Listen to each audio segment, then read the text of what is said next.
Aujourd'hui, on parle de plantes de couverture, mais à 50%. Voici Fondrant.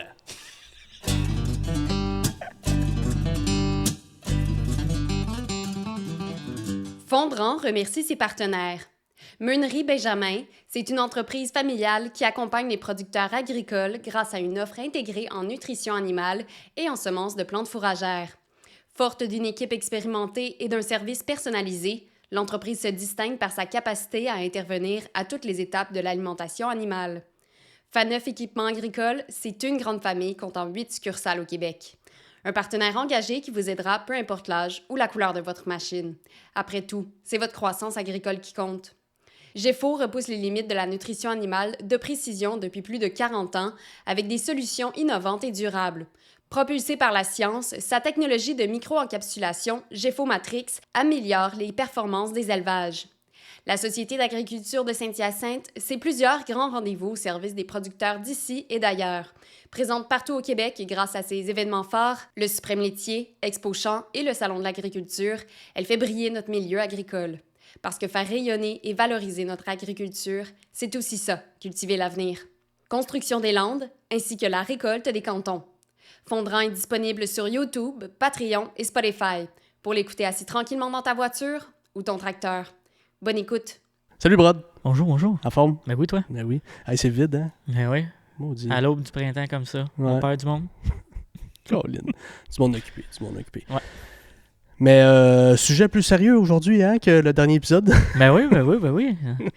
Encore épuisé. Encore épuisé du dernier épisode. Tout qu'un homme, ce Sam Vigneault. Ouais. Mais ça fait du bien, on a eu des commentaires. Il dit ça fait du bien un sujet moins sérieux. Un petit peu plus léger. Oui, léger, mais non-stop à côté. Ouais. Mais c'était le fun, on a bien apprécié. Ouais. Mais aujourd'hui, on va parler de santé des sols, Ouais. plantes pérennes, Yes. avec notre invité qui va être. Guy Forand de la Ouais. Meunerie Benjamin. Exactement, fait que ça va être intéressant. C'est pas mal dans C'est d'actualité. cette je dirais. actualité-là. Hein? J'ai lâché le 50% tantôt, c'était pas pour rien. Ouais, c'est ça. Mais c'est ça. Mais justement, je vais te poser une question. Selon toi, on encourage-tu assez les bonnes pratiques culturelles au Québec? Ben, c'est sûr qu'il y a des subventions pour mettre des engraveurs. C'est-tu assez? C'est-tu bien fait? C'est ça l'autre question qui est peut-être pas parfaite. C'est pas tous les cultures de couverture qui sont récompensées. Ouais. Là, c'est sûr que ce qu'on parle on a parlé dans les derniers temps, ça a été plus les pénalités. C'est Ça a ça. été les punitions. On parle qu'il faut élever nos enfants avec le renforcement positif. Ouais, c'est ça. Fait C'est qu'on- vrai ça, ouais. C'est ce qu'on jasait l'autre jour. Tu sais, on est tout le temps dans la restriction, dans la pénalité, au lieu de bonifier. Ouais. Tu sais, pourquoi ce serait pas comme, hey, t'as des bonnes pratiques culturelles, à la place d'être dans la même braquette de limitation, mettons, des apports fertilisants, mais pourquoi, OK, toi, t'as des bonnes pratiques, t'as tes plantes de couverture, puis tout, ben, on peut augmenter ta limitation, mettons, ou ben, réduire ta limitation, là. Ouais, puis pas subventionner les subventions, souvent, ça fait tu sais, une subvention sur la machinerie, une subvention sur les semences d'engraveurs, une subvention sur des affaires de même, c'est souvent, ben, le prix, la subvention repaye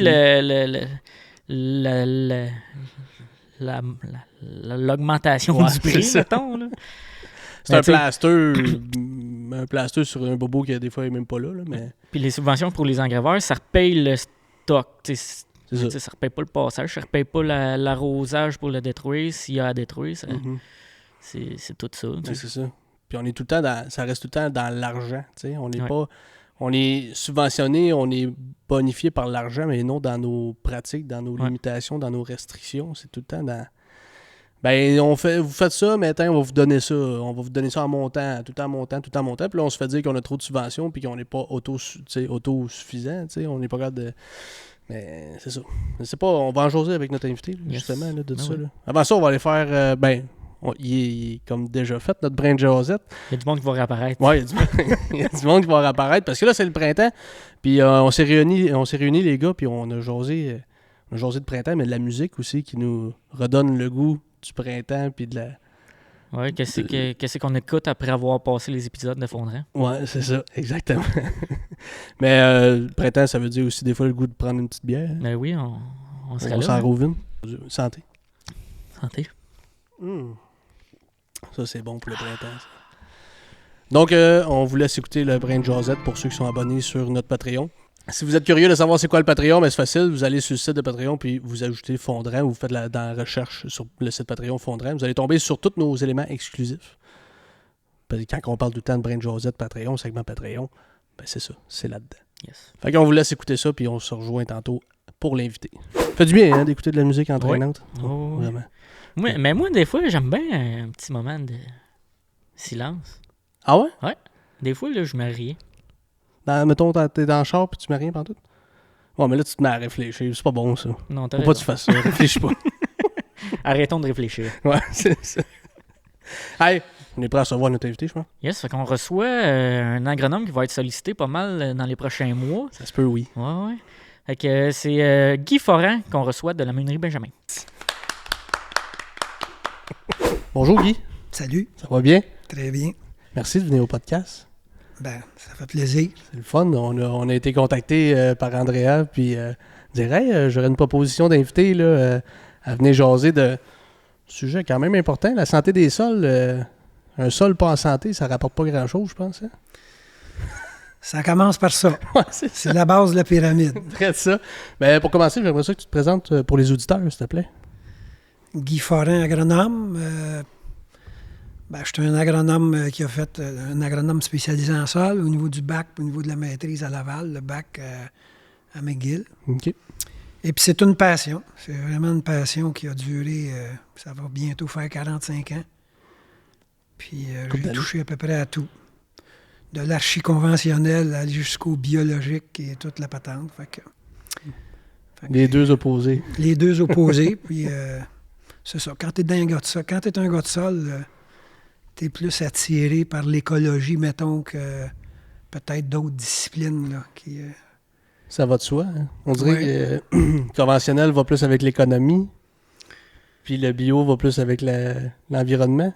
On peut dire ça de même? Le bio, je suis pas collé au bio, mais je suis allé chercher des outils que j'ai ramenés et puis qui m'ont été très utiles pour la compréhension. Dans le bio, tu apprends à te débrouiller sans molécules de synthèse. Hein? Fait que il faut, pour performer, pour avoir des gros rendements, il faut que tu connaisses encore mieux tes assises agronomiques. Ouais. Fait que ça a été, je dirais, du point de vue d'un agronome, la plus belle partie de ma carrière. Curieusement. D'autres parties ont été très intéressantes, très effervescentes, mais celle-là, elle m'a profondément marqué. Là. Je trouve ça le fun que vous avez vu les deux côtés, dans le fond, le plus conventionnel puis le bio. Puis vous venez de dire que vous êtes allé chercher des trucs dans le bio qu'on peut apporter aux pratiques de tout le monde. Souvent, le bio puis le conventionnel, c'est quasiment une guerre entre les deux. Là. C'est ça. Ben, moi, j'ai toujours refusé de me marginaliser. OK? Parce que quand... le premier 10 ans de carrière, je l'ai fait dans l'industrie des pesticides. Puis on est tous natifs de la région de Saint-Césaire. Là. Puis mon plus gros client, c'était Laurent Robert d'Herbic. Là. Et puis, il en passait des pesticides et tout ça. Puis on était des véritables bons dieux dans le temps. Là. Ça faisait partie de la révolution agricole, la révolution verte. Les producteurs avaient plein de problèmes de mauvaises herbes, de maladies, mais surtout les mauvaises herbes. Là. Et puis, on arrivait d'année en année avec un tas de nouvelles molécules là, qui étaient très efficaces, puis on clairait le champ. Fait on était des véritables bons dieux. Puis on travaillait pour des multinationales, fait qu'on se faisait très, très gâter. Là. C'était la belle époque. On nous emmenait ces îles avec les dealers, puis tout. Sauf qu'à un moment donné, intérieurement, je n'étais pas si à l'aise que ça. Je voulais regarder d'autres choses. Okay. C'était la partie chimie de ma carrière. Mais là, tu délaissais la partie sol. Fait que ça a été la première partie là, de ma carrière. Le bio, c'est des concours de circonstances aussi. Là. La vie personnelle a fait que peut-être que le party était un peu fort dans l'industrie des pesticides et tout ça. Puis, à un moment donné, j'ai plaisir à dire que je suis allé me soigner chez les agrobiologistes. J'avais peut-être été fort un peu sur l'alcool là, pendant ces années-là. Puis ça a bien fait. Fait que, c'est autant un concours d'un chemin de vie personnel qu'un chemin de vie professionnel. Ça venait avec. Un a soigné l'autre. Ouais, c'est ça. Fait que je me plais à dire que pendant une période de ma carrière, j'ai été un agronome défroqué de l'industrie. Puis dans le bio, c'est quoi vous faisiez exactement? J'avais un ami qui enseignait à l'ITA, Pierre Jobin, avec 2 autres personnes, a fondé le Centre de développement d'agrobiologie à Sainte-Élisabeth de Warwick. OK. Là où est la fromagerie actuelle. Là, Le presbytère. le presbytère de la fromagerie. C'est là qu'on travaillait, c'était notre siège social. Ah, OK. OK. Puis on avait une centaine de producteurs agricoles, même on est monté à 200 producteurs agricoles, majoritairement des producteurs laitiers. Puis là, on faisait du transfert technologique. Puis là, j'étais comme responsable de développer des services conseils. Puis ça abritait pas seulement des agriculteurs biologiques. Moi, je m'occupais aussi des producteurs conventionnels, si on peut les nommer comme ça. Mais là, j'implantais les pratiques de l'agrobiologie chez des agriculteurs qui continuaient à utiliser des molécules de synthèse, là, pesticides, engrais et tout, quand même. Fait que, tu sais, j'ai jamais voulu me mettre en marge, parce que si tu t'en vas dans le bio, puis il y en avait des éléments très, très, très biologiques, là, et puis c'est correct, c'est super, j'ai appris beaucoup au niveau des sols. Mais là, si tu te fais marginaliser, ben tu peux pas t'adresser autant là, à la majorité, parce que c'était très marginal, hein, en fait, le nombre de producteurs qui étaient biologiques. Ouais. Mais qu'est-ce que j'y ai appris, c'est vraiment là, comment gérer des mauvaises herbes, sans molécules de synthèse, comment fertiliser des sols, puis rendre des sols productifs du point de vue des éléments nutritifs, sans engrais et tout ça. Puis ça, ben c'est là que la santé des sols est primordiale. Primordial, Elle exact. est encore beaucoup délaissée aujourd'hui, la santé des sols. Là. Mais ça s'en vient. On ne lâche pas. Oui, J'ai encore une bonne dizaine d'années devant moi. C'est bon, ça. Puis, justement, c'est dans le fond, c'est un concours de circonstances que vous disiez qu'à un moment donné, il y a eu des choix, puis vous avez comme viré plus de l'autre côté de la force. Non, mais, je veux dire, puis vous êtes dédié à ça depuis combien de temps? Ben, tu vois, j'ai été 5 ans pour le Centre de développement d'agrobiologie, puis après ça, je suis parti à mon compte comme consultant, mais ça n'a pas tenu. C'était très difficile d'être consultant, parce que là, les compagnies d'engrais puis tout ça, les représentants sont comme des genres de consultants, les gens du MAPAC, c'est avant les clubs et tout ça. Fait que, Ouais. à un moment donné, Carole, mon épouse, a commencé à trouver que le fonds monétaire était après s'épuiser. Fait que j'ai décidé de retourner dans l'industrie, puis j'ai pas eu de difficulté du tout, parce que j'ai toujours essayé de ne pas me mettre en marge. Puis là, je suis allé travailler pour Hydro-Agri. Hydro-Agri, c'est aujourd'hui Synagri. OK. Ça a été Nutrit. Après ça, il y a comme eu une fusion. Norsk Hydro a acheté, puis là, c'est devenu Hydro-Agri. Puis là, j'ai fait une maîtrise là, en agriculture de précision. Fait que là, tu pars de l'agriculture biologique, puis tu t'en vas en agriculture de précision. Et puis, sur la fertilisation, puis les applications à taux variables, tout ça, j'ai fait une maîtrise avec l'équipe pédologique d'Agriculture Canada à Saint-Marc, sur une ferme. Là. Puis là, j'ai eu beaucoup de plaisir. C'était très, très, très technique. Ouais. À l'époque, là... Ben, c'est ça, on parle d'environ quelle année? Là? Ça, je suis gradué en 2000. OK. Et puis, j'étais responsable chez Synagri, là, à l'époque, ça ne s'appelait pas Synagri, là, de l'environnement et des nouvelles technologies. Il avait créé un poste pour me canner, parce que j'étais une espèce de rebelle tout le temps. Je suis toujours après foncer dans le cadre, là, tu sais. J'aime pas les cadres. Et puis, il avait créé ce poste-là pour moi. Et puis, ça a commencé en 97, puis en 2000, je terminais ma maîtrise. Là. OK.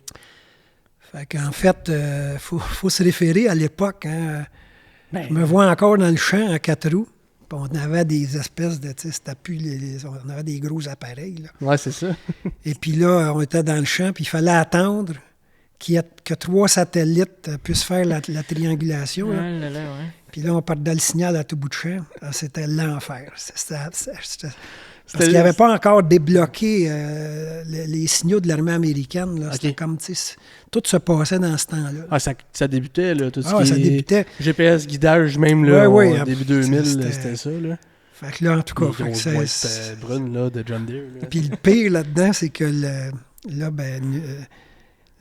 Synagri ou Hydro-Agri à l'époque, eux, ils voulaient qu'on développe une méthodologie pour faire des applications d'engrais à taux variable au niveau du phosphore et de la potasse. L'azote, c'était plus compliqué, là. Et puis, le résultat de ma maîtrise, c'est qu'il n'y avait aucune relation entre le sol et qui permette... Il n'y avait aucune...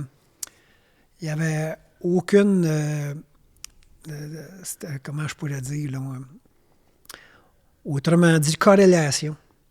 OK. Entre, tu sais, je ne rentrerai pas dans les détails là, de la maîtrise comme telle, là, mais autrement dit, le pattern d'étude des sols, c'était comme de la pizza all dress. On n'était pas capable de saisir une variabilité fixe. Elle variait continuellement. Ouais. Ouais, c'est ça. Il aurait fallu faire des pas d'échantillonnage très, très courts. Genre, échantillonner les sols quasiment au pied, tu sais, Ouais. pour venir à bout de saisir. Là, fait que c'était pas applicable. Fait que, au grand désarroi de l'équipe, de la compagnie, tu sais. Ouais. Ben, c'est ça, hein, une recherche. C'est Une ça. recherche, ben, C'est tu cherches. C'est du temps, puis... Puis aujourd'hui, il y en a qui ne jurent que par l'agriculture de précision. Au niveau des applications d'engrais, j'ai des très grosses réserves. Ah ouais? Oui. Au niveau des applications à taux variable, là, en fait, il y a un seul paramètre qui répondait, c'était la texture des sols. OK. C'est sûr. Ouais, c'est ça. La Elle peut pas texture se des sols. modifier tant que ça, c'est ça l'affaire. C'est ça. Fait qu'elle, et puis, tous les autres paramètres, phosphore, potasse, tout ça, ça répondait pas. Fait que... Est-ce que les pH aussi, ça... Ouais, le pH, OK. un peu, oui. OK. Le pH. Il y a la corrélation n'était pas très forte, mais c'était significatif au niveau des pH. Sauf que je vais vous raconter les pH.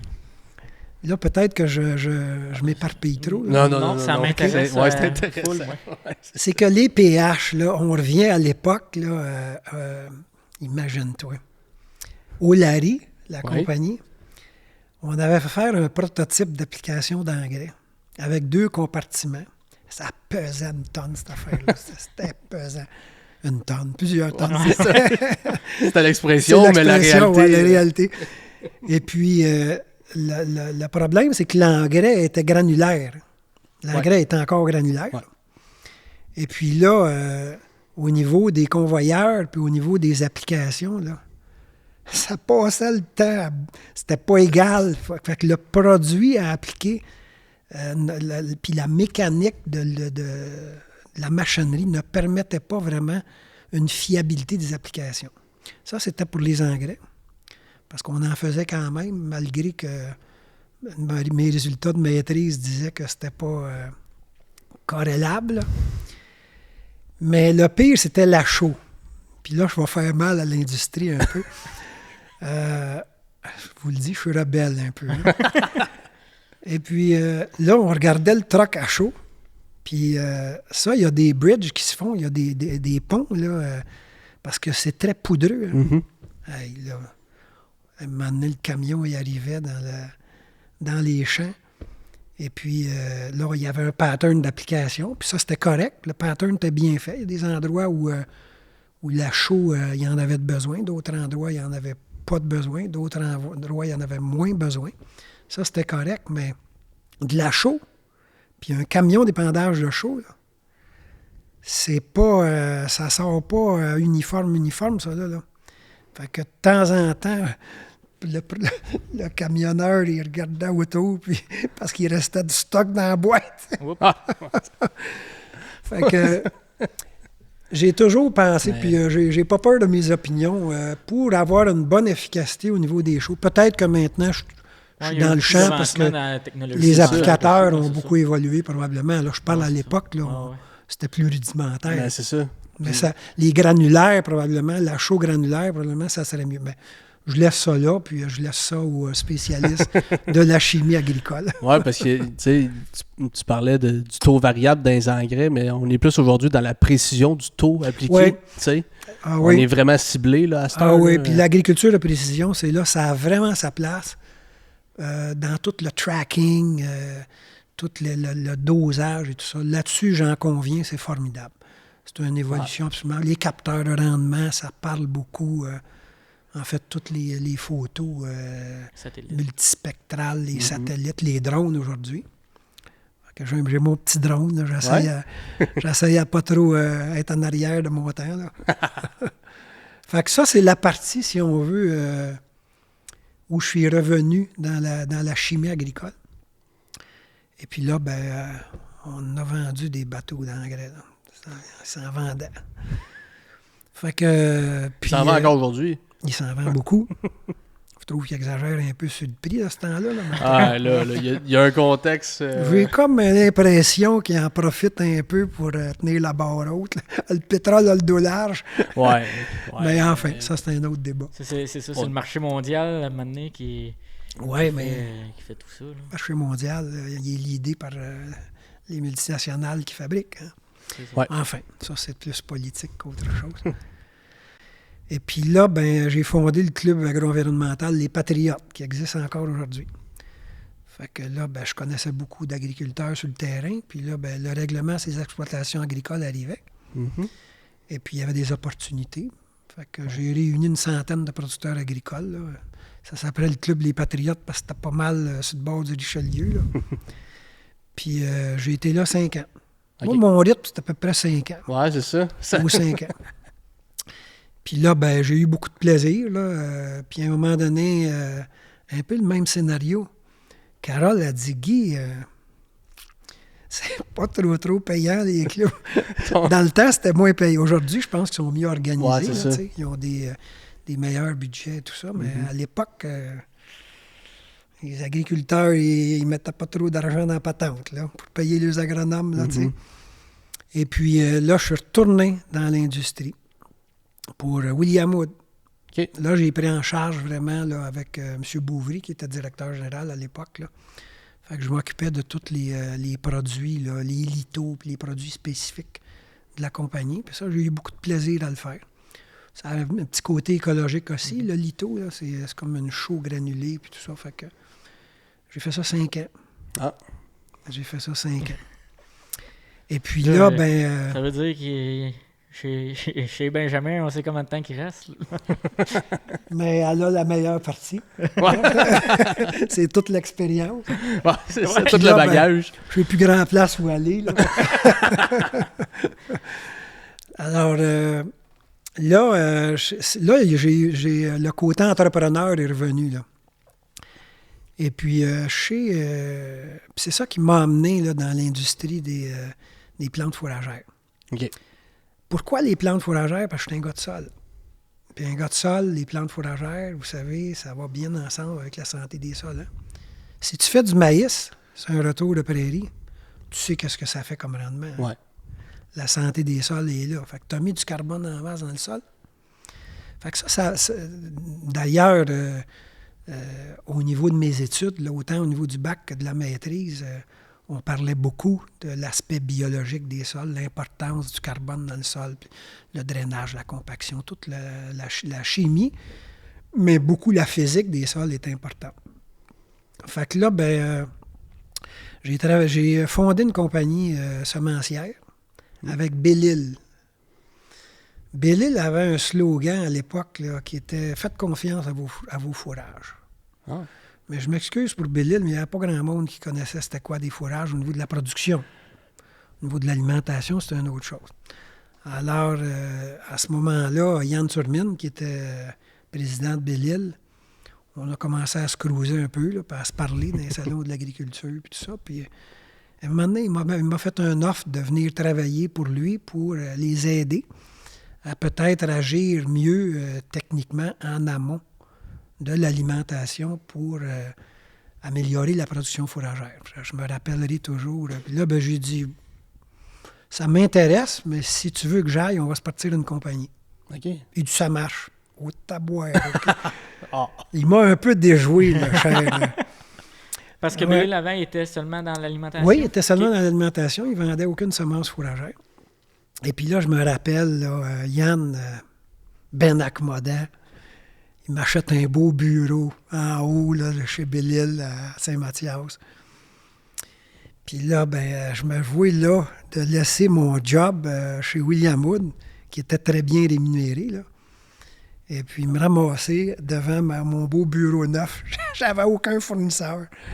J'avais rien. Partais de Puis là, zéro. je partais vraiment de zéro. Puis j'avais commencé, par contre, à m'intéresser un peu il y avait quand même un bon département de semences fourragères chez William Wood. Oui, OK, ouais. Puis je m'étais intéressé à ça, là, un peu on the side. Et puis là, ben, l'aventure a commencé. Puis on a mis sur pied là, la compagnie, ça s'appelait Triolact. Triolact pour le trio sol, plante, animal. OK. T'as songé, mon affaire, pour produire du lait. Et puis, ça a disparu aujourd'hui. Là. C'est une division fourragère de Bellil. Et puis, on a eu beaucoup de succès. Puis, il y en a encore aujourd'hui. Je suis bien, bien content que le bébé survive. Là. C'est Caroline Matteau là, qui s'en occupe, là, celle qui a pris la relève. Fait que j'ai vendu ça en 2022. OK, c'est quand même récent. là. Oui, c'est assez récent. Fait que j'ai été plus que 5 ans parce que là, je pouvais toujours bien pas me mettre dehors moi-même. Ouais, c'est ça. Après 5 ans, dans le début d'une entreprise, d'habitude, c'est le C'est début ça. encore. C'est ça. Ben, t'as bien dit ça parce que ça a pris 5 ans avant que je me sorte la tête de l'eau. Là, puis que parce que Bellil ont beaucoup investi. Hein, il fallait partir de zéro. Fait que... Et puis Yann m'a donné un support incroyable. Le succès, je lui dois beaucoup à lui. Là.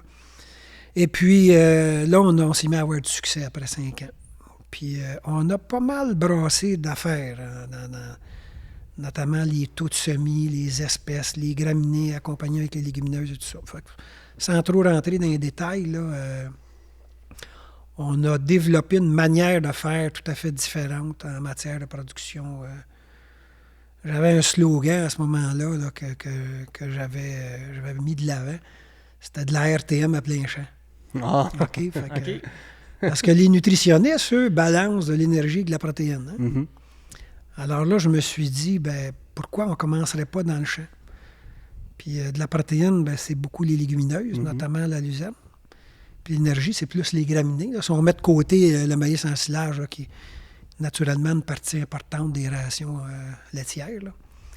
Fait j'ai commencé. Je me rappelle au début, je demande à l'équipe de Bellil, qu'est-ce que vous voulez? T'sais, parce que là, moi, je mets le grand table blanche. Je dis, tabarnak, qu'est-ce qu'on va faire? Excusez.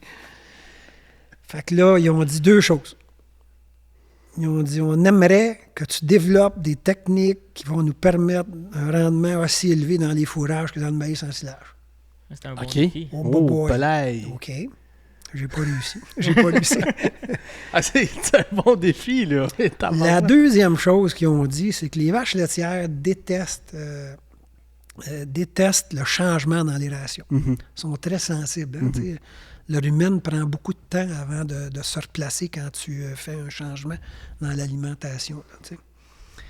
Alors, ce qu'on voudrait, c'est que tu développes des mélanges énergie-protéines qui tiennent dans le temps, première, deuxième, troisième, quatrième coupe, si tu en prends une.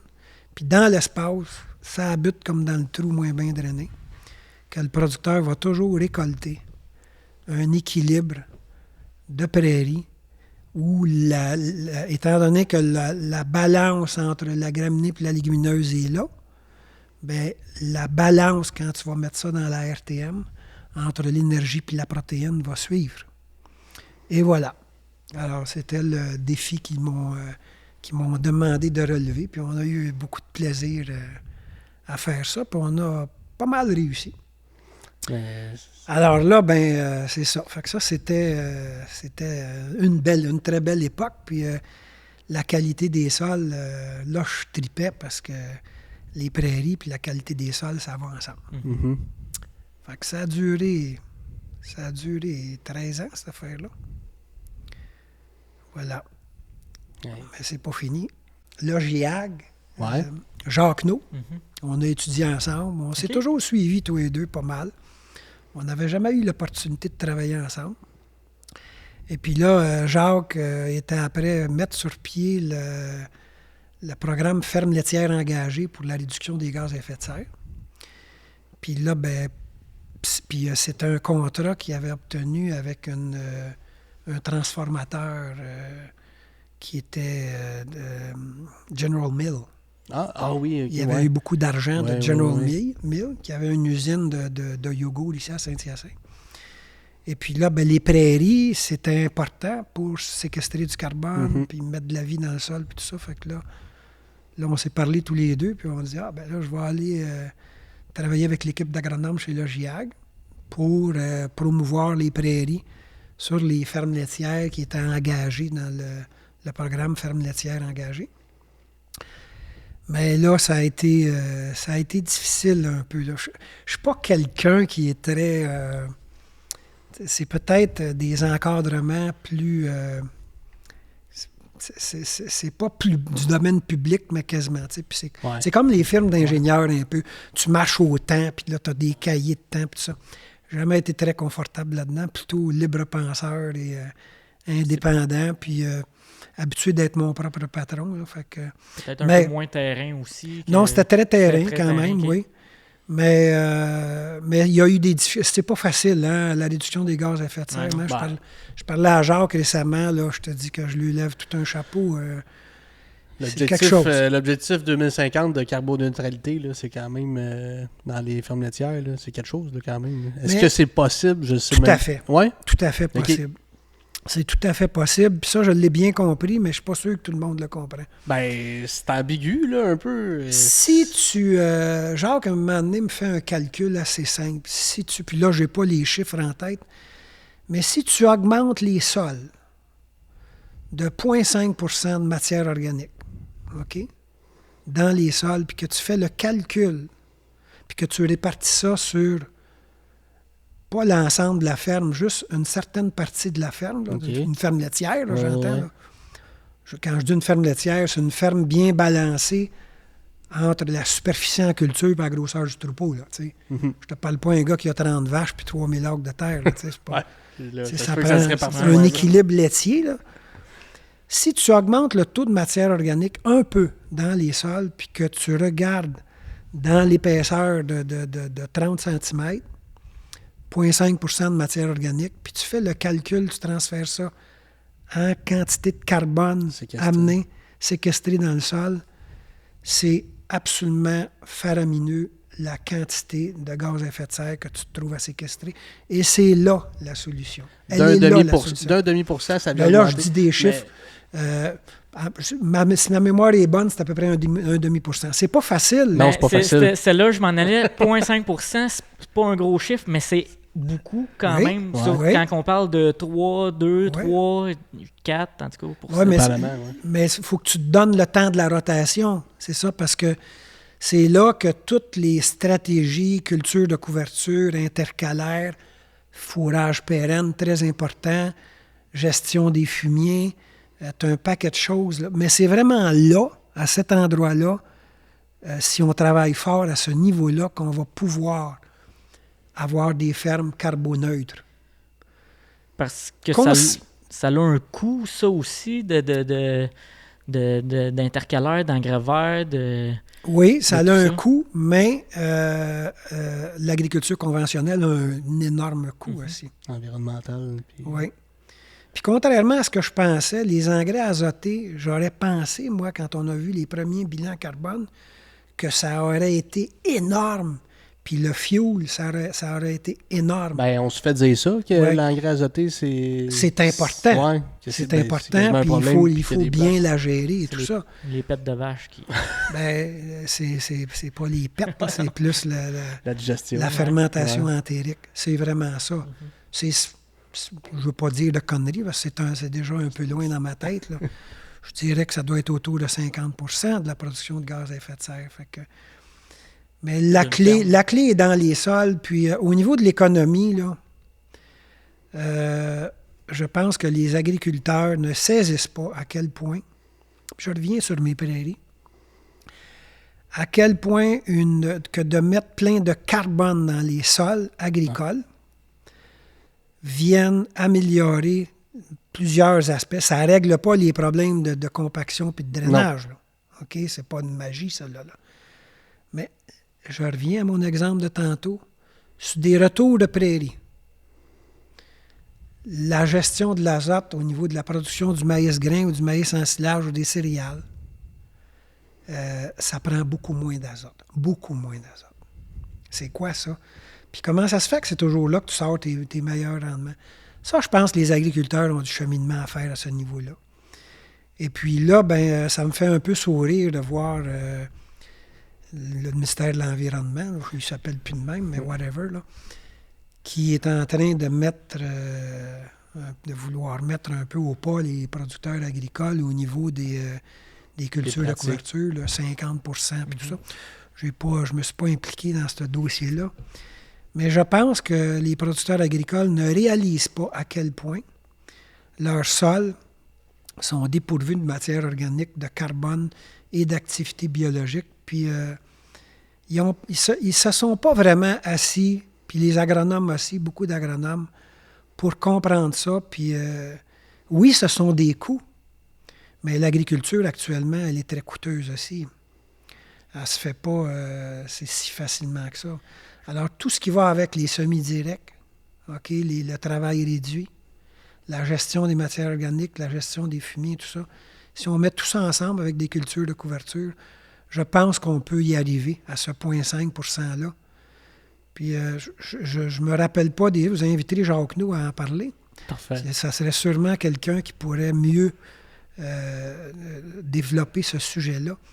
Mais si tu prends une ferme là, laitière, par exemple, là, qui a 200 hectares, 250, 300 hectares, avec un bon troupeau, mettons 300-400 hectares, avec un bon troupeau, pour rendre la ferme carboneutre, si tu augmentes de 0,5 %, puis là, vous irez vérifier ça. Ne faites pas attention aux chiffres précis, là. C'est l'idée là, que je veux vous retenir. Augmenter la matière organique. Oui, pas de 1 %. C'est pas dans le réalisable. Là, dans le réalisable, là. C'est pas sur l'ensemble des 300-400 hectares que tu vas avoir à le faire. Là. Fait qu'invitez Jacques à vous parler de ça. C'est fort intéressant. Ouais. C'est un gars de sol, Jacques, aussi. Fait que j'ai fait mon temps là, 2 ans quand même. Et puis là, je partais pour une espèce de pré-retraite, là. J'ai des projets. Une espèce de pré-retraite. Oui, parce que j'ai des projets. Et puis, fait que mon beau-frère Marcel, mon ex-beau-frère, Marcel, qui a quand même été près de 35 ans avec ma sœur. Fait qu'on se connaît très bien. Un petit peu, ouais. Il m'a demandé de l'aide. Il dit, Guy, viens nous aider, puis tout ça. Puis on s'est cruisé un peu, les Benjamins et moi, pendant une secousse. Oui, j'y vais. Non, j'y vais plus. Puis là, finalement, j'ai fait le saut. Là, quand j'ai quitté le GIAG, j'ai dit... déjà, j'avais pas mal aidé Marcel à monter la division. Fait que, en fait, c'est que Marcel a fait faire chez Meunerie Benjamin un peu ce que Bellil avait fait à l'époque. Parce que Marcel a travaillé pour moi chez Meunerie Benjamin. OK. Fait que, puis Marcel, c'était un gars d'animal. Fait que, j'ai aidé à se trouver un fournisseur et tout ça. Puis là, me voilà chez Meunerie Benjamin là, depuis bientôt 1 an déjà. Et puis là, on vient de mettre là en place là, tout le modèle de production. C'est ça, j'allais demander, c'est quoi les objectifs? Là? C'est Symbiofibre que ça s'appelle. OK. Pas faire de publicité trop à Meunerie Benjamin, mais j'en ai fait à Bellil, je peux bien en faire un peu à Meunerie Benjamin. Alors, Symbiofibre, ça c'est mon cru, c'est que c'est la symbiose entre la production animale et la production végétale sur une ferme laitière. OK. Par les plantes fourragères pour la santé des sols. Et puis, c'est la symbiose. Il faut développer des symbioses en agriculture. Mm-hmm. Il y a beaucoup de symbioses en agriculture. Il y en a 2 sur une ferme laitière qui sont fondamentales. La première symbiose, évidemment, c'est la symbiose qui existe entre les micro-organismes et dans le rumen, et puis la nutrition. OK? Alors, une vache ne mange pas des fourrages. C'est pas la vache qui produit les éléments nutritifs, ce sont les microbes dans le rumen de la vache. Alors, de là, l'importance de développer une santé du rumen avec le tapis ruminal. On n'entrera pas dans les techniques, là. Mais alors ça se fait beaucoup avec des fourrages pérennes. Puis là, je mets en garde les producteurs laitiers d'y aller trop fort avec les quantités hyper élevées de maïs en silage dans les rations. Je ne suis pas contre le maïs en silage. Mais je trouve qu'il y a un petit dérapage à ce niveau-là parce que, en contrepartie, du point de vue végétal, la deuxième symbiose, c'est la symbiose qu'il y a dans le sol. Au niveau du sol, on sait très bien que si tu as un sol riche en carbone, si tu as un sol riche en activité biologique, bien, la chope à production d'engrais, d'éléments nutritifs, elle s'accentue beaucoup. Pour preuve de ça, on regarde une forêt. Oui. Elle s'autogère toute seule. Il y a des cycles nutritifs. Ouais. C'est là le parent pauvre de notre agriculture conventionnelle. On a fait une agriculture chimique qui est encore aujourd'hui fortement chimique, autant au niveau des pesticides que la gestion des éléments nutritifs. Et puis, on a des énormes machineries, elle est mécanisée, puis c'est sûr que les agriculteurs, il faut qu'ils soient efficaces, puis ont des grandes superficies et tout ça, puis la machinerie, c'est une partie du grand succès du rendement des fermes. Mais est-ce que les rendements des dernières années ont continué à monter, même si les sols sont détériorés? Oui, ils ont continué à monter, même si les sols se sont détériorés par la génétique, par la technologie, tout ça. Mais à un moment donné, les constats actuellement, là, puis j'invite, je pense que c'est Jean Caron qui est le spécialiste là, de la compaction des sols, qui était docteur à l'Université Laval, le décrit beaucoup, puis je vous invite à l'inviter, lui. C'en est un autre qui a une très, très belle vision, c'est-à-dire il étudie beaucoup tout le problème de compaction. Et là, ça se détériore. Là. Les rendements continuent d'augmenter, mais à quel prix? Moi, j'ai tout le temps pensé que... À quel prix? Ouais, j'ai tout le temps pensé que oui, on est tout le temps en augmentation de rendement, mais est-ce qu'on aurait pu réussir à avoir encore plus d'augmentation que ce qu'on a réellement en ce moment, mettons? Si on avait fait attention à la compaction, si on avait fait attention justement à la vie microbienne dans le sol, si on se dit on va tout le temps chercher un gain de rendement pareil, on l'augmente, mais est-ce qu'à la place, mettons, du 1%, est-ce qu'on a réussi à avoir du 2% par année de plus? Bien, moi, je pense que oui. Je pense que, tu sais, je suis pas marginalisé dans mon discours, là, tu sais, la chimie agricole, je l'utilise, je la connais. Je fais des recommandations, autant au niveau de la gestion des éléments nutritifs avec les molécules de synthèse et tout ça. Mais je pense qu'on a beaucoup délaissé ça, puis qu'on aurait intérêt à faire travailler ces deux systèmes-là ensemble. Je suis un peu content. Je trouve ça irréaliste de penser qu'on va couvrir 50% des superficies. C'est impossible. Je pense que les gens au ministère de l'Environnement n'ont pas fait leur devoir, là, parce qu'il faut toujours bien que l'agriculteur crée ces fenêtres-là. Là. C'est pas avec le poil des siffleux des intercalaires dans le maïs qu'on va augmenter le taux de matière organique. Hein? Non, c'est ça. Je pense que ça prend beaucoup plus. Ça prend des céréales, ça prend des rotations de culture, tout ça, beaucoup. Puis ça, ben, le producteur agricole ne peut pas porter sur son dos toute cette transition-là. Il a besoin, comme ça se fait dans d'autres pays, d'être soutenu là-dedans financièrement. Et je pense que ça va se faire graduellement. C'est pas avant de penser aux 50%, on peut-tu y aller à 15, peut-être mettre un objectif de 25%, c'est déjà très, très audacieux. Mais ça me fait sourire un peu parce que là, chez le producteur laitier, j'attire son attention sur le fait que s'il produit plus de prairies dans sa rotation, il va avoir une bonne partie des sols qui vont être couverts. Et puis, en plus, il va travailler au niveau de l'amélioration de de son carbone dans son sol, puis son efficacité au niveau des gaz à effet de serre. C'est un petit clin d'œil, je l'ai fait au producteur. Il faudrait que les nutritionnistes se décampent un peu de leur espèce d'idée fixe qu'on va faire des rations à 90% de maïs ensilage. Ça me fait un peu suer, ça, de la part des... Je n'étais pas capable de la retenir, celle-là. Alors, pensez pas juste... Alors, le Symbiofibre, chez Benjamin, c'est une approche systémique de la production laitière, où l'ensemble des ressources d'une ferme laitière, autant les sols que le troupeau, sont mises à bon escient pour développer une autonomie en termes de besoins d'intrants agricoles. Alors, ce que ça veut dire, ça, c'est qu'avant d'acheter un paquet d'affaires, il faut que tu sois capable de sortir de ton capital sol, de ton capital laitier, le maximum de productivité. Mm-hmm. Et toutes ces molécules de synthèse-là et tout ça, ben, ça vient parfaire, ça vient pousser plus loin le rendement avec la génétique et tout ça. C'est ça ma vision de l'agriculture, là, vraiment, de la production laitière, mais aussi de la grande culture, là, d'une autre manière. Oui, parce qu'on parlait de couverture de sol pérenne, un 50% chez un producteur laitier. On parle de plantes fourragères et tout ça. Chez un producteur de grande culture, ça peut être plus difficile, ou un producteur de porc.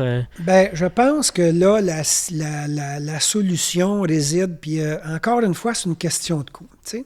Ouais. Vous m'avez demandé, ça coûte pas bien cher, ça, les cultures de couverture?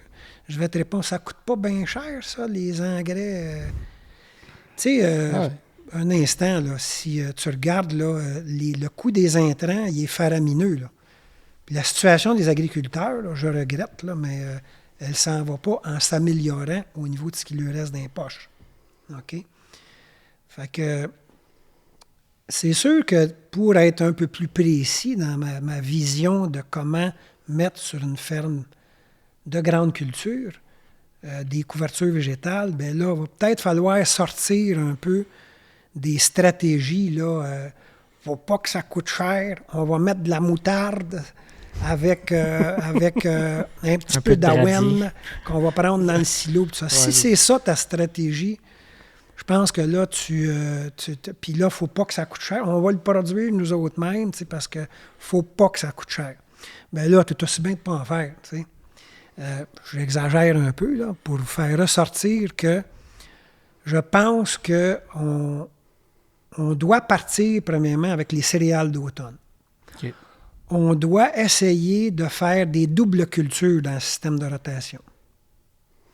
Tu prends une ferme laitière, c'est très difficile d'arriver pour un agronome qui est convaincu comme moi de dire à un producteur laitier, tu vas faire des cultures de couverture avec 7 espèces.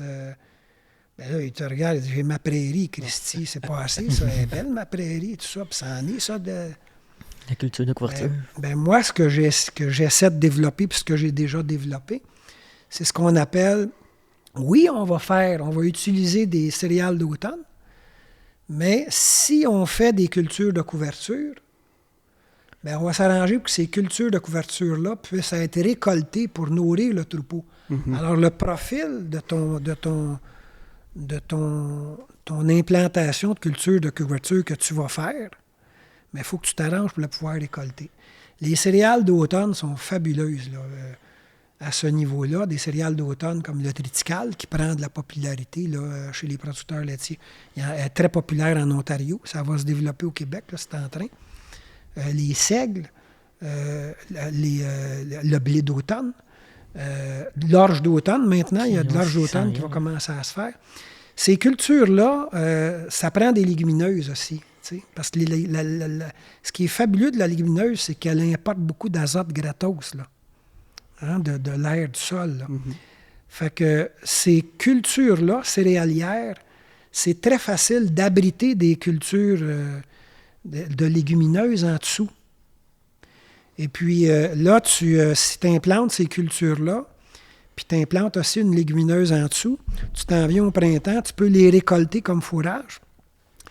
Mais si tu es un producteur de grande culture, bien là, si tu as mis du trèfle en dessous de ton ta céréale, là, on va dire, tu as une méchante job d'azote de fait, là, pour ton maïs là, qui s'en va. Là. Dans le soya aussi. Tu sais, c'est toujours, pas que ça coûte cher, faut pas que ça coûte cher.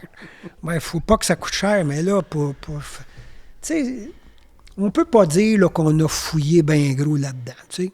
Ça, les engrais, là, on va payer cette année, là, je pense qu'il y a des engrais à 1500$ la tonne qui se vendent. Mais si on dépasse 30-50$ de l'orgue d'une culture de couverture, là, non, moi, c'est pas pour moi. Je pense qu'il y a un petit auto-examen à faire de la part des agriculteurs, de la part des agronomes, puis les agronomes de l'industrie aussi. C'est important. Puis les agronomes de l'industrie, puis les compagnies dans l'industrie, je pense qu'ils font leur part aussi, parce que de plus en plus, ils les mettent en marché. Mais au niveau des agriculteurs, là, je les invite à s'intéresser plus à ces aspects-là biologiques du sol. Pas pour aller en agriculture biologique, pour mettre du carbone puis de la vie dans les sols. Puis là, ben, tu réduis beaucoup de choses, tu améliores les paramètres physiques et tout ça. On pourrait continuer beaucoup et être plus spécifique là-dedans, mais c'est le message que je voulais passer, là. Ce qui peut être difficile des fois, c'est vu que c'est nouveau, mettons, là, c'est sûr qu'on va manquer notre coup. C'est sûr qu'il y a des années qu'on va manquer notre coup. Puis c'est ça que certains ont peur. Tu sais, mettre de l'engrais, c'est facile. Tu mets de l'engrais, ça répond, puis ça finit là. Mais mettre un engraveur, mettre une culture de couverture, ça peut être... c'est très particulier à chacun des types de sols, puis à chacune des pratiques d'un agriculteur. Puis tu ne verras pas nécessairement une réponse tout de suite demain matin. Ben, je ne suis pas sûr de ça, mais...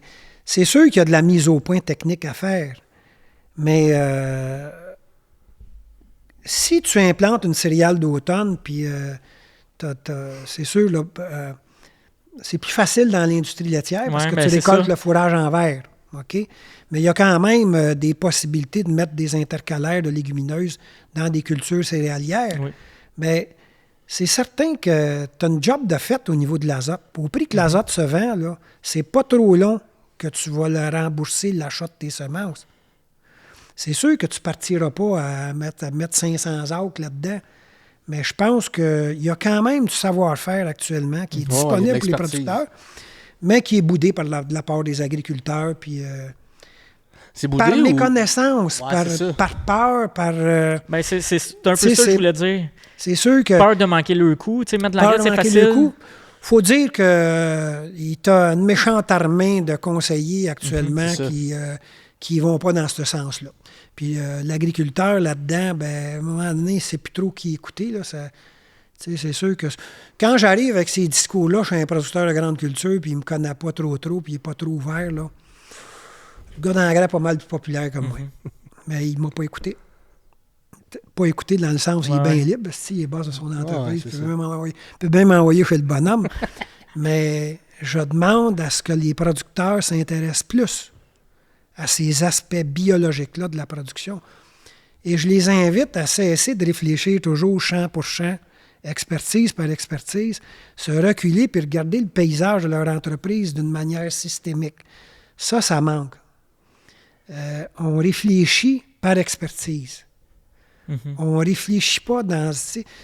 La ferme laitière, la ferme de grande culture, c'est une grosse bébite, ça. C'est une bébite avant tout biologique plus que n'importe quoi d'autre. Et puis, c'est de la vie. C'est la science de la vie. Et puis, là-dessus, on a beaucoup de choses à faire. Fait que, il y a beaucoup de travail à faire de la part des agronomes et des techniciens agricoles pour vulgariser les choses. Beaucoup de travail à faire au niveau des chercheurs, peut-être faire un peu moins de recherche fondamentale, puis faire de la recherche plus pratique là, sur les fermes. Puis l'environnement, au lieu d'être coercitif avec un règlement, ben j'invite le ministère de l'Agriculture à peut-être un peu plus soutenir les agriculteurs financièrement pour ça, là, tu sais. Fait que les aberrations du règlement sur les exploitations agricoles, on ne rentrera pas là-dedans. On pourrait faire l'objet d'une interview complète. À propos de ça. Je veux juste revenir un petit peu, là. C'est question technique, là, mais je sais pas si tu peux répondre à ma question.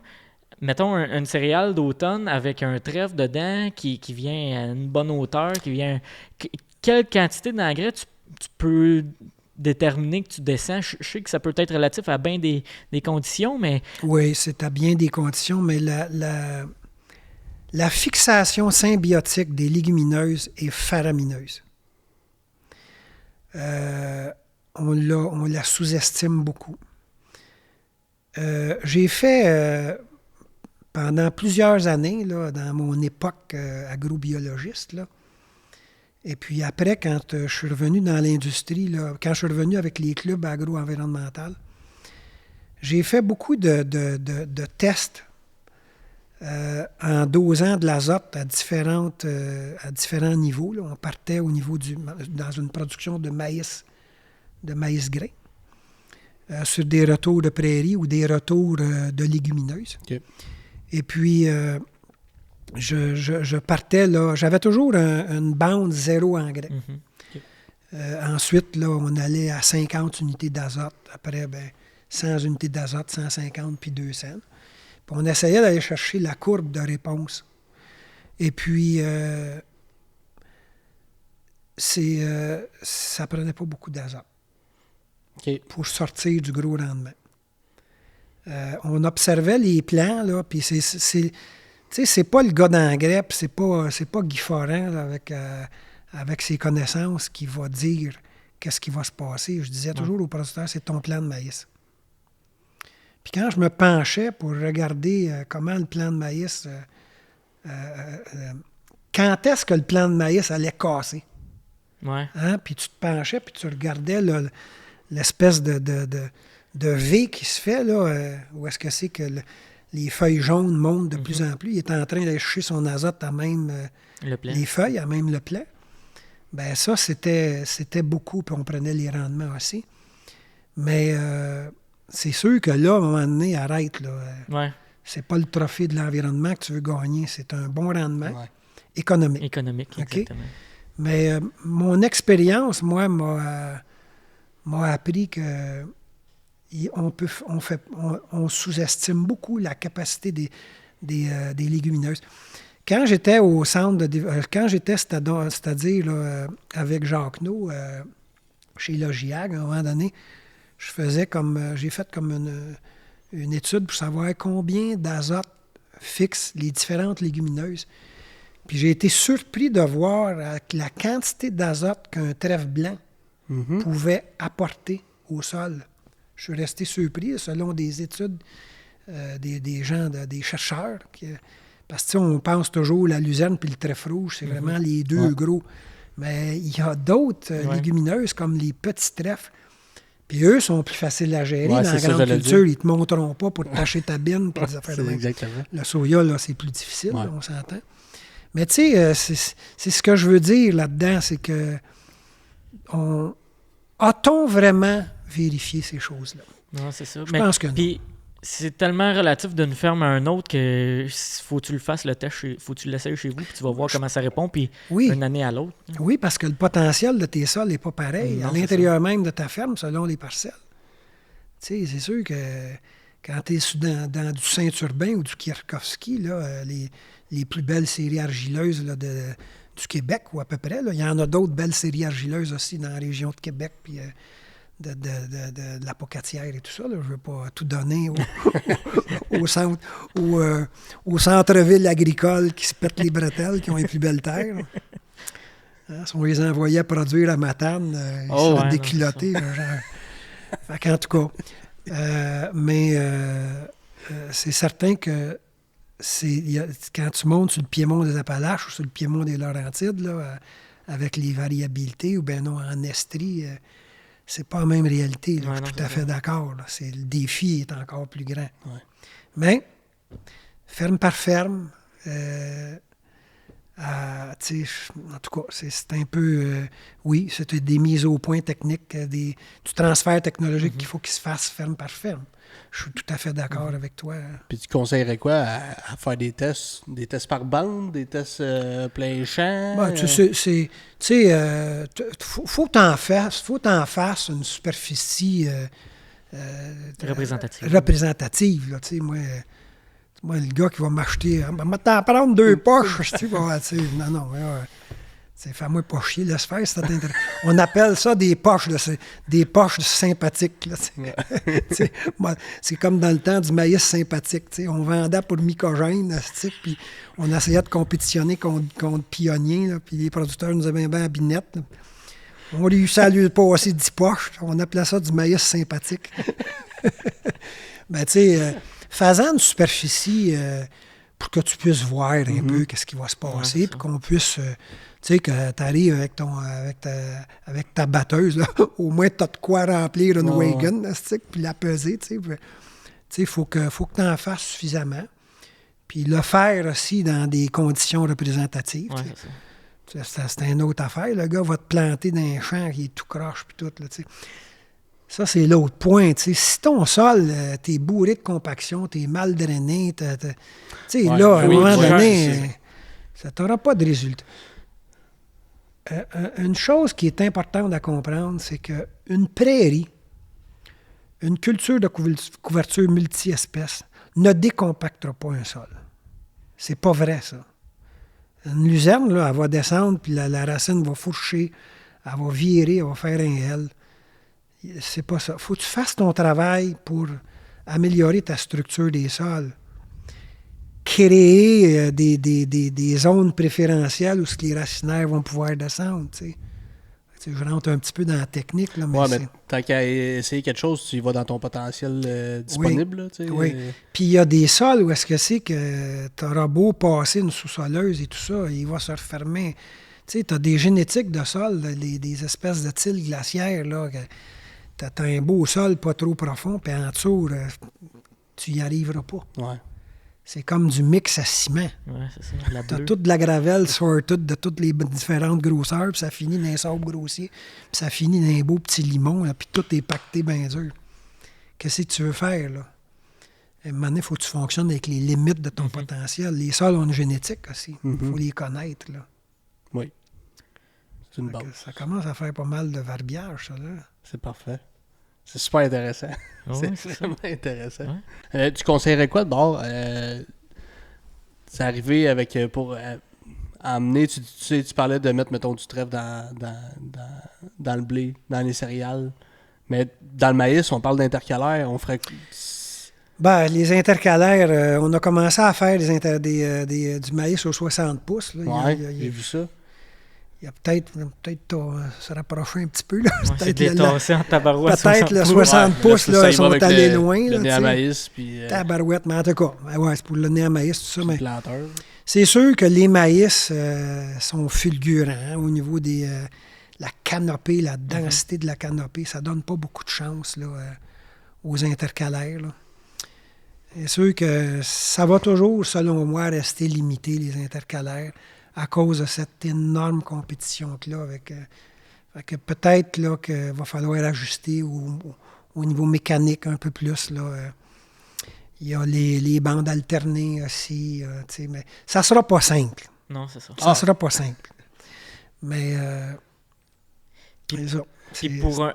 Mettons, là, tu as parlé de maïs. Pour un soya, avez-vous de quoi que... Ben, le soya... pas grand-chose... C'est sûr que j'ai pas... je m'apprête là, à revenir un peu dans le décor à ce niveau-là, parce que là, je suis très pris par la production fourragère. Puis là, j'arrive dans les céréales d'automne, parce que ça, c'est une pierre angulaire là, sur les fermes laitières, les céréales d'automne, à utiliser comme pour récolter en verre. Puis là, je vais bifurquer un peu dans les cultures... céréalières, les gens de grande culture. Mais je ne suis pas up-to-date au niveau des couvertures végétales dans le soya. Je sais qu'il se fait du travail. Il y en a qui sont mieux que moi actuellement pour en parler. Mais je compte m'y intéresser. C'est un de mes dossiers dans lequel je veux travailler pour... il y a sûrement moyen de faire quelque chose avec le soya. On en voit de plus en plus de la culture à relais. La culture, là, c'est toi qui vas m'éduquer. Ben, tu as vu ça, toi aussi, le blé? Le blé, puis t'as le soya qui blé, pousse. Puis, Oui, il la récolte culture juste à le relais, dessus. Oui. Les multi-espèces. Là. Ouais. Ouais. C'est en rang, là, t'as certains rangs de blé qui est semé à l'automne, puis après ça, au printemps, le soya, il est semé entre les rangs, puis c'est récolté 2 fois. T'as deux récoltes dans le même champ, dans la même année. Mais il y a des manières de placer là, avec les céréales d'automne.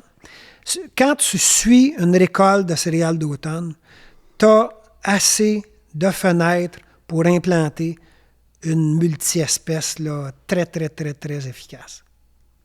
Tu es capable de bâtir un canopé là, sur un retour de céréales d'automne. C'est tout de même déjà pas mal C'est un bon début. un bon début. Pour arriver à faire un semi-direct ensuite, naturellement, ça prend des sols à l'ordre, puis aller planter ton maïs là-dedans avec de grandes économies, puis mettre beaucoup de vie dans le sol.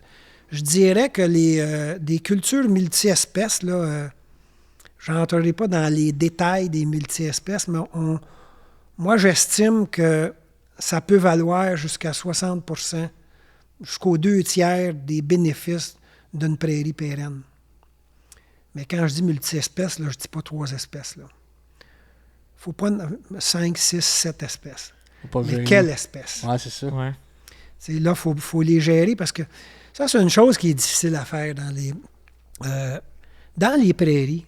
Ça, j'ai pris beaucoup d'expérience.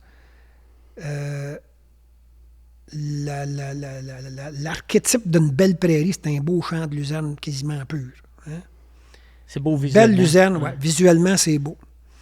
Mais développer une prairie avec un bon équilibre entre une prairie qui est composée de 5, 6 espèces, c'est un autre game.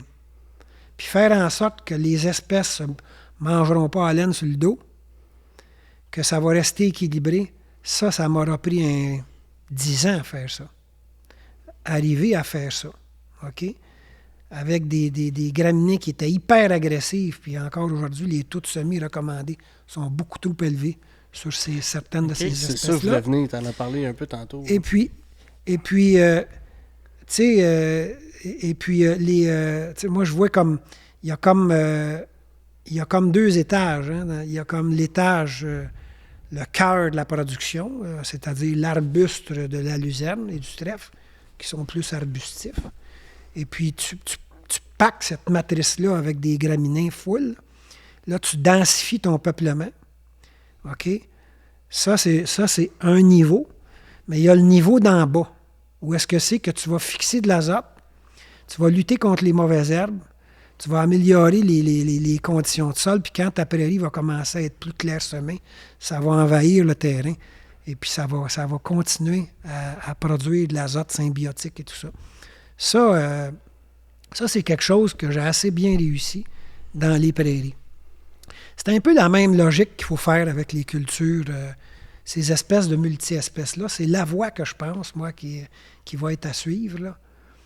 Se créer des fenêtres pour pouvoir, sans déranger ta productivité en grains, qui est dans le maïs et dans le soya principalement, avec des céréales d'automne là, qui te permettent ce genre de choses-là, d'introduire ces cultures-là, et puis d'aller chercher cet énorme apport biologique de biodiversité dans le sol dont va bénéficier ton maïs puis ton soya.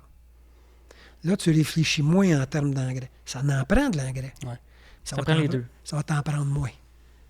Fait que ça fait peur à bien des agriculteurs. Ça fait peur, mais quand tu as le résultat, c'est le fun, par exemple? Bien, le résultat, il se fait chez certains agriculteurs. Ouais, c'est ça. Oui, il se fait. Ça, c'est un peu... c'est une partie que, d'ailleurs, chez Meunerie Benjamin, on va mettre en place des parcelles cette année. OK. Où on va faire ce travail-là avec des multi-espèces. On va en essayer là, 2, 3. Multi-espèces récoltables. Fait que, mettons, puis on va implanter une prairie en même temps. On va récolter un peu comme, mettons, qu'on fait un avoine pois dans une prairie. Mais là, on va le faire, mais on va le faire avec une culture de couverture qui va intensifier. Avec une céréale d'automne, on peut le faire Si on veut implanter une prairie, on va faire une céréale d'automne, on la récolte pour le grain, ou on la récolte en verre. Si on la récolte en verre, on sème une prairie. Si on la récolte en grain, on sème une culture de couverture. Et puis, une céréale d'automne avec une culture de couverture sous-jacente, on s'en vient au printemps. Là, ça m'amène à un point intéressant là, qu'un producteur m'a demandé de développer. Là, on peut implanter un soya sur un retour comme ça. Et puis, un maïs aussi. Mais là, on ne récoltera rien. C'est le sol qui va en bénéficier.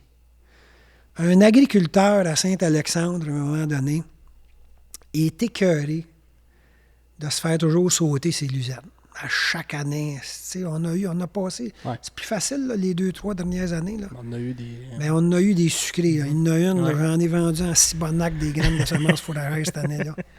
Que c'est à peu près la moitié des prairies qui étaient mortes, puis les graminées avec, puis tout. Puis il était bien tanné, là. Puis il dit, Guy, serais-tu capable de me développer comme une manière de faire que je suis écœuré de perdre ma luzerne, mais je crois à l'importance des fourrages, autres que le maïs en silage dans mes rations. Puis on a commencé à travailler avec l'herbe Soudan. OK. Fait que, qui est capricieuse. L'herbe Soudan, ben, c'est aussi capricieux que du maïs. Tu sais, le maïs, au début, là, on m'a dit, quand j'ai commencé, là, en 83, là, le maïs, là, quand on sortait à 3 tonnes à l'auque, c'était le Klondike, mon gars. On sortait ça à Bras-le-Champagne. C'était extraordinaire. On fait du chemin pas mal. Oh, oui, ben oui. Ouais, mais on a calibré des semoirs. Ouais, parce qu'on ouais. se met tout croche pas mal. Puis les C'est semoirs ça. n'étaient pas trop à l'ordre. Dans l'herbe Soudan, c'est un peu pareil. On a développé une technique. C'est une plante qui a besoin beaucoup de chaleur et tout ça. Fait que là, j'ai dit, lui, il en produisait du maïs, c'est-à-dire de l'herbe Soudan, puis il avait du succès. Ils dit, on va faire une affaire. On va mettre du trèfle rouge Au travail de ça. au travers de ça. Au lieu d'établir une prairie, on va mettre du trèfle rouge, puis on va mettre du riz gras. On va en mettre pas mal. Ça s'installe vite. Le trèfle rouge, le riz gras, ça s'installe vite. Fait que, on va faire ça. Fait que là, ben, l'herbe Soudan, lui, tu vas chercher 3 récoltes, là. Fait que, il plante ça, plante son herbe Soudan, le riz gras puis le trèfle, pousse. Un autre récolte d'herbe Soudan, il arrive à l'automne, toi, c'est plein de trèfle, puis les riz gras, ça pousse des cultures, des cool season grass, des graminées de saison froide, ça pousse beaucoup à l'automne. Il est arrivé au printemps d'après, il avait une sacrée production. Mais c'est un gars de maïs, il fait beaucoup de maïs grain. Et lui, il dit, moi, j'ai dit, tu peux le récolter. J'essayais de l'amener vers une... Ouais, c'est ça. Tu pourras le laisser là, faire un 2 ans, peut-être bien, tu sais. Il y avait cette opportunité-là, soit de le détruire puis de faire un semi-direct. Moi, je ne suis pas un enfouisseur trop. Moi, je pense que j'aime mieux le détruire chimiquement OK. puis faire un semi-direct. Pas déranger, pas réactiver ma banque de semences de mauvaises herbes. Comprends-tu? Ouais. Fait que là, tu te rentres avec ton maïs là-dedans puis tu t'en vas faire un beau semi-direct. Ou tu le récoltes, tu le gardes 2 ans. Parce que c'est tout de même assez productif du riz gras. Tu peux même repiquer un peu d'un autre graminé dedans si tu veux le garder. Enfin, voyez Ouais, un c'est peu, ça. Il y là, a plein d'options après ça. voyez un peu là, comment est-ce qu'on a travaillé ça. Aujourd'hui, il ne fait plus de près. Ben là, je ne sais pas, ça fait longtemps que je n'ai pas parlé, là, mais il a cruisé là-dessus une bonne secousse, puis il a été capable d'aller chercher des fourrages pour complémenter son maïs en silage dans sa ration, puis optimiser la santé du rumen avec un bon tapis ruminal épais qui garde les grains de maïs le temps qu'ils se font digérer dans le rumen, puis travailler sa santé des sols, puis couper son engrais. Ouais. C'est le genre c'est ça, de l'innovation. Ouais. Puis ça, il y en a à faire dans la grande culture. Là. Ben, j'ai tout le temps vu l'innovation vient avec le temps. Tu sais, l'intégration de l'innovation, là. Tu sais, on va parler, mettons, on parle du semi-direct, on recule de 15-20 ans, là. La personne qui se lançait en semi-direct ou qui était en semi-direct, qui était vu comme Un une espèce spécial. de bizarre. Là, ouais. Aujourd'hui, la personne qui fait du semi-direct, ton voisin fait du semi-direct, tant mieux pour lui, puis ça va bien ses affaires. Puis il y a des sols qui ne se portent pas au semi-direct. C'est ça. Hein? Ça, On le sait, là. C'est ça. Ça revient un peu au bio tantôt. C'est bon d'amener des trucs de chacun pour... C'est ça. C'est ma vision. Moi, tu sais, je fais souvent un parallèle avec la santé. Tu sais, mes enfants, quand ils étaient malades, là, ben là, moi, les antibiotiques, je touche pas. Ils vont chier. Tu sais, je veux dire, il faut les soigner. La médecine est formidable, là, tu sais. Mais, tu sais, si tu prends des antibiotiques tous les fois que tu tousses, là, c'est sûr que là, tu n'es pas dedans, là, parce que tu vas te réveiller avec des problèmes de résistance. Exact. Créer la résistance. C'est ça, mais on ne passe pas à côté. Actuellement, il y a une détérioration de la physique des sols qui est... Puis côté santé des sols, tu me fais penser, tu sais, à améliorer les sols, la matière organique. J'entends de plus en plus, tu sais, j'entendais, mettons, amener du couvert végétal, l'enfouir pour améliorer le fumier, ces affaires-là. Mais là, j'entends dire, le système racinaire, il est autant ou si même plus important. Amener vraiment de la racine dans le sol qui va se décomposer. Il est beaucoup plus important que l'eau qu'il y a. Parce qu'un feuillage, là, à la surface, là, c'est à peu près juste de l'eau, ça. Mm-hmm. OK? T'as pas tant d'éléments nutritifs, là.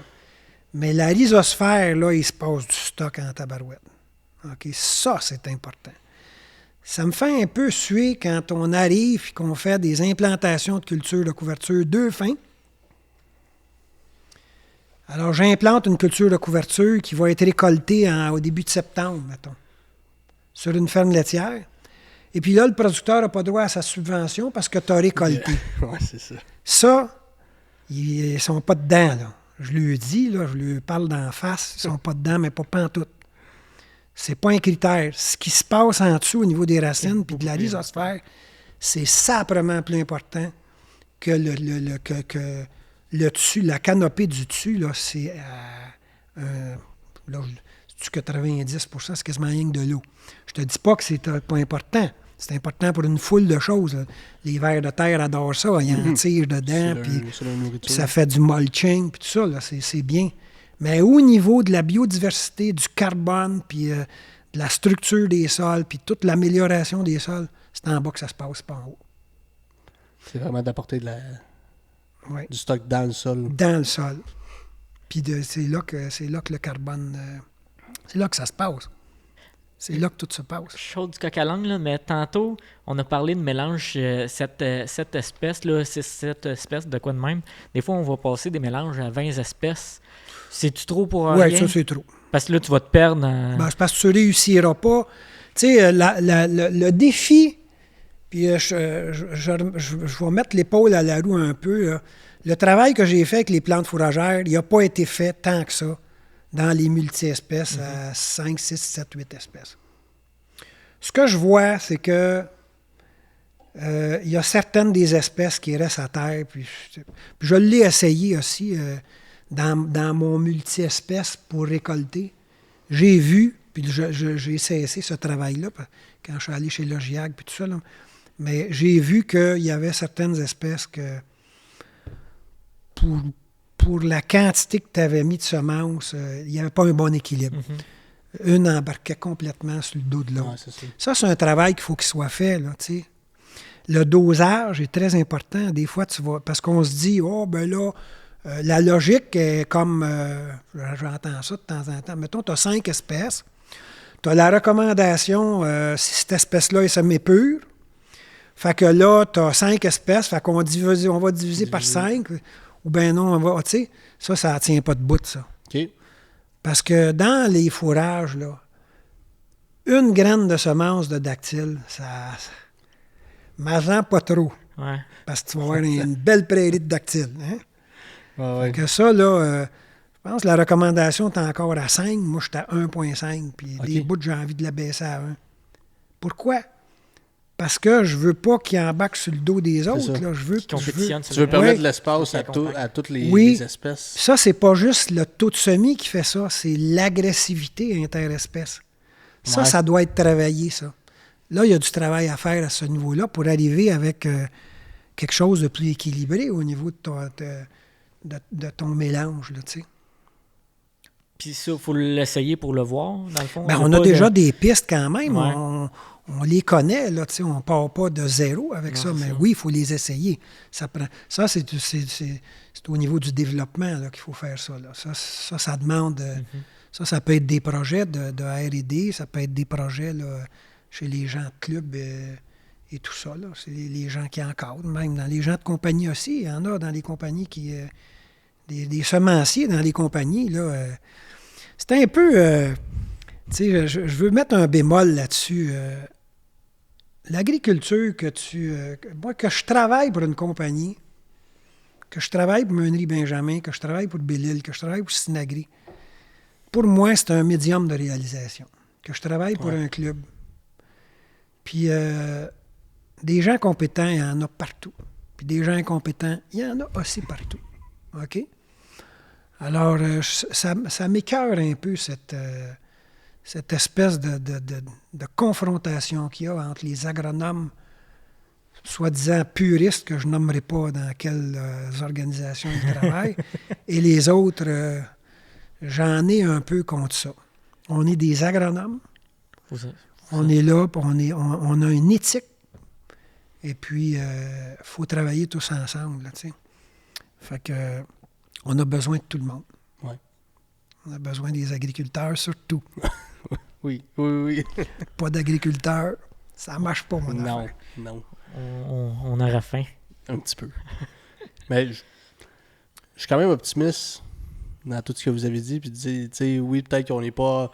Dans l'ensemble de l'agriculture au Québec, on n'est peut-être pas rendu là à ce que vous avez dit aujourd'hui, ce que vous avez avancé, mais ça reste quand même que je suis optimiste. Puis, moi, j'ai le feeling qu'on s'en va vers là, pareil, petit à petit. Mais l'agriculture, les pratiques culturelles sont en train de changer. Bien, je le sens, tu sais, je le vois.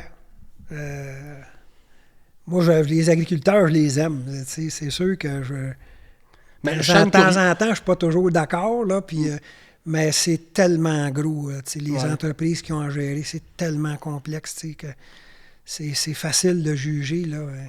Mais oui, je pense qu'on a... ça change. Ouais. Ben, les jeunes générations aussi, la vitesse avec laquelle vous allez chercher de l'information. Mais c'est ça, on passe au bat en tabarouette, nous autres, là, à 4 minutes. Mais je sens une curiosité de ça au moins. T'sais. Ben oui. Le monde sont curieux. C'est super intéressant. Hey, ça a passé. Ça a passé extrêmement vite. C'est vraiment intéressant. Puis c'est... comme je disais, moi je suis optimiste là-dedans. Là, ça va changer. Ben, ça va changer. Ça change. À quelle vitesse, je ne sais pas à quelle vitesse que ça va changer, mais il y a une ben vous l'avez dit, le mot, la symbiose, l'équilibre entre les deux aussi. Est-ce qu'il faut tout changer puis il faut tout devenir biologique? Je pense pas que c'est réalisable côté alimentation, fournir l'alimentation. Il y a un marché pour ça. Il y a un marché pour ça, mais... J'y crois pas tellement. Donc, je respecte les gens qui sont dans le bio. Là, oui, certainement, c'est un les cahiers de charge me font un peu suer. Là. C'est comme... En tout cas, mais je garde ma réserve là-dessus. Mais... Parce que des fois, tu n'as pas de plan B que tu as en conventionnel ou... Je crois plus à l'agroécologie. Oui, c'est ça. Je crois plus aux approches systémiques. Puis je crois qu'il faut utiliser tous les outils qu'on a. Les pratiques de conservation des sols. Beaucoup, les pratiques de conservation. Je pense qu'on a négligé la physique des sols. On est dans une agriculture très chimique. Il faut quand même se le dire. Là, très mécanisée, très chimique. C'est peut-être... il faut peut-être, sans délaisser les avancées importantes de ces domaines-là, on a des devoirs à faire. Mais dans la ligne du temps, l'agrochimique a été révolutionnaire pour l'agriculture. Tout à fait. Puis c'est court dans la ligne du temps de l'agriculture. L'agriculture, ça fait très court. Ça fait des millénaires là, qui ont fait de l'agriculture, mais elle a été révolutionnaire, puis ça a été comme une solution à fournir le garde-manger de la planète, puis ça a été vraiment quelque chose. Mais là, on a rentré dedans à 100%. On l'a utilisé, on a comme tassé les anciennes pratiques qu'il y avait. Oui. Que des fois, tu sais, mon grand-père n'est plus là, mais des fois, mon grand-père, il me parlait des affaires qu'il faisait dans le temps qui étaient pas archaïques, mais différentes. Il fallait qu'il se débrouille de la manière qu'il avait, tu sais. Oui, c'est sûr. Mais au bout de la ligne, il mangeait, puis les vaches produisaient. Pas autant qu'aujourd'hui, mais ça des trucs qui se faisaient. sais, la faim dans le monde n'a jamais eu autant. Ben, ça s'est amélioré dans beaucoup de pays, là, mais c'est beaucoup le gaspillage alimentaire Ouais, qui est au banc des accusés. Là, puis, mais, tu sais, comme pédologue, là, je suis spécialiste des sols, là, ça me fait un peu sourire, le monde qui crie au meurtre là, que les sols sont après scrappés bien raides. C'est pas mal résilient, les sols. Ouais. Incroyablement. Tellement résilient que arrête, là, ferme la veine, là, puis tu vas voir que la végétation va s'installer si en l'espace de 20 ans, tu n'en verras plus. C'est vrai. Les sols, là, c'est sûr que c'est pas une raison pour dire ça que de ne pas accentuer notre travail pour réduire, pour enlever les problèmes de structure de sol. Parce que là, doubler des drains, là... On peut en parler. On pourrait en parler de ça, là. Ça en est une dépense, ça. Ça serait peut-être mieux de travailler au niveau de ta structure de sol que de doubler des... Quand tu regardes le pattern de drainage en dessous du sol, tu as doublé ton drain, tu as une belle traque, tu as amélioré de ça. Mais il n'y a pas des situations que ça le prend? Oui, ouais, ça peut, okay. Je te dis pas. C'est pas un fourre-tout, ça, mais ouais, c'est ça, il se fait beaucoup de... Il se pose beaucoup de drains. C'est une solution rapide, efficace. Ça, discutez-en avec M. Caron. Il va vous en... Là-dessus, là, il sait où ce qu'il s'en va. Ah ouais. Super. Fait que, ben Guy, on va aller faire notre segment Patreon. Fait qu'on va... c'est OK. Comme j'avais expliqué tantôt, là, on va closer l'épisode. Oui. Mais on va continuer, on va avoir d'autres questions là, en particulier. OK, plus, là, ça va être les 10 questions, je sais pas trop. Là. Non, les 10 questions sont passées dans on a jasé. Vous les avez pas retenues, quoi. Ouais, ça les prenait pour faire parler un gars, mais pas moi. C'est ça. Oh, mais on aime mieux se préparer d'avance. C'est ça. Puis, ben oui, si quelqu'un jamme dans le micro. C'est tout le temps le fun de discuter comme ça. Puis tu sais, on a posé plein de questions qui n'étaient pas dans... Non, mais on a jasé de tout. Vraiment intéressant. Plein de sujets. En tout cas, merci beaucoup. Ben, c'est moi qui vous remercie. Ça fait du bien de se raconter. Ouais. Ben oui. On n'a pas... Tu sais, autour d'une bière là, dans le salon avec du monde qui ne sont pas en agriculture. Oui, là, le micro, il sert... Le micro, tu disais qu'il était imposant, mais il sert à diffuser le message. Hein? Oui, puis je salue les agriculteurs, avant toute chose, qui ont la grosse charge de nourrir la populace. Ouais. Ça, j'aurai toujours un respect énorme pour ça. Yes. Fait qu'on remercie Meunerie Benjamin.